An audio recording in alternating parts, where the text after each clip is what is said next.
नमस्कार दोस्तों, जैसे कि आप देख सकते हैं आज जयशंकर प्रसाद जी का जो जीवन परिचय है उसको हम पढ़ेंगे। जयशंकर प्रसाद जी का जीवन परिचय।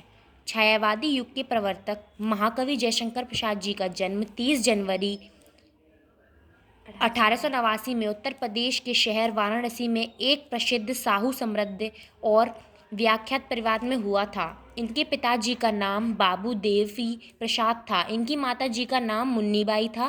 11 वर्ष की अवस्था में जयशंकर प्रसाद जी के पिताजी का निधन हो गया था और इसके पश्चात 15 वर्ष की आयु में उनकी माताजी का देहांत हो गया था।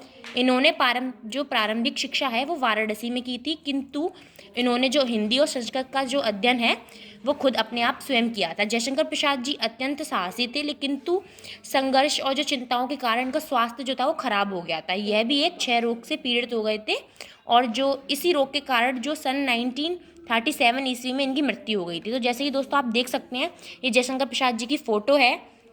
जो जयशंकर प्रसाद जी हैं उनका जो जीवन परिचय है वो काफ़ी शॉर्ट है, जो उनकी जीवन की जो कहानी है वो भी काफ़ी शॉर्ट है। तो आप देख सकते हैं जो महत्वपूर्ण चीज़ें हैं वो आप अंडरलाइन कर सकते हैं कि ये छायावादी युग जो है इसके ये प्रवर्तक माने जाते हैं जयशंकर प्रसाद जी। और जो इनकी जो आयु थी वो काफ़ी कम वर्ष ये जो थे इन्होंने अपनी जीवन यापन किया था। और जो उनके पिताजी का नाम था बाबू देवी प्रसाद और माता जी का नाम मुन्नीबाई। इन चीज़ों को आप अंडरलाइन कर लेंगे। और 15 वर्ष की अवस्था में जो इनकी माता जी का देहांत हो गया था और 11 वर्ष की अवस्था में इनके पिताजी का देहांत हो गया था। और जो प्रारंभिक जो शिक्षा होती है वो उन्होंने घर पे ही की थी और जो इन्होंने हिंदी और संस्कृत का जो है उसका अध्ययन किया गया था।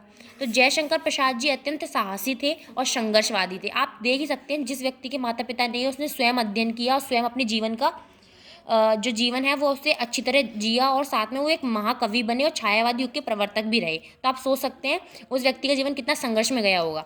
फिर ये क्षय रोग से पीड़ित हो गए थे और ये परलोक सिधार गए 1937 में। तो आप देख सकते हैं इनका बहुत शॉर्ट टर्म है, लेकिन आपको जो इंपॉर्टेंट चीज़ें हैं वो उनकी रचनाएँ और इनका साहित्य, इनकी शैली, इनकी भाषा और इनकी अलंकार, इनको आप नीचे जीवन परिचय के बाद लिख लेंगे तो जो एग्जामिनर है उस पर एक अलग जो है वो इम्प्रेशन पड़ेगा। तो इनकी रचनाओं में आप देख सकते हैं जो काव्य में जो है आंसू, कामायनी, चित्राधर, लहर और झरना है। और कहानी इनकी है आंधी, इंद्रजाल, छाया, प्रतिध्वनि। ये जो है प्रसाद जी की अंतिम कहानी जो है सालवती है वो है। और उपन्यास जो है इनकी तितली है और कंकाल है और ईरावती है, ये अलग अलग हैं, ये आप देख सकते हैं। और नाटक है इनके सज्जन, कल्याणी परिणय और चंद्रगुप्त, स्कंदगुप्त, अजातशत्रु, प्रायश्चित और जन्मेजय का नागयज्ञ और विशाखा ध्रुव स्वामिनी, ये इनकी नाटक हैं और देख सकते हैं आप। और इनके काव्य, कहानी, उपन्यास ये भी इनके हैं और निबंध, ये 5 जो कृतियां हैं इनमें इनका महत्वपूर्ण योगदान है। इसलिए ये जो 5 कृतियां वो आपको याद करनी है। और निबंध इनका जो है वो काव्य कला एवं अन्य निबंध ये हैं। तो आपको ये 2 या 3 चीज़ आप इनमें से जो इम्पोर्टेंट है वो याद कर सकते हैं जयशंकर प्रसाद जी को, नीचे एग्जाम में लिख सकते हैं। उसके बाद जो इम्पोर्टेंट चीज़ होती है इनका साहित्य में स्थान, हर कवि का आपको साहित्य में जो स्थान है वो ज़रूर याद होना चाहिए। तो आप जितना इसे शॉर्ट कर सकते हैं उतना शॉर्ट कर लें और उसके बाद में आप इसे लर्न करें अपने हिसाब से। तो साहित्य के विभिन्न क्षेत्रों में प्रसाद जी ने अपनी प्रतिभा का प्रदर्शन किया है। और प्रसाद जी कवि भी थे और नाटककार भी थे, उपन्यासकार भी थे और कहानीकार भी थे। तो आप ये 3 चीज़ अंडरलाइन कर लें, नाटक, उपन्यास और कहानी, ये इन तीनों चीज़ों के सम्राट थे। प्रसाद जी ने की जो शैली है वो विचारात्मक, अनुसंधानात्मक शैली और चित्रात्मक शैली और भावनात्मक शैली, ये जो 4 शैलियाँ हैं वो इम्पोर्टेंट हैं।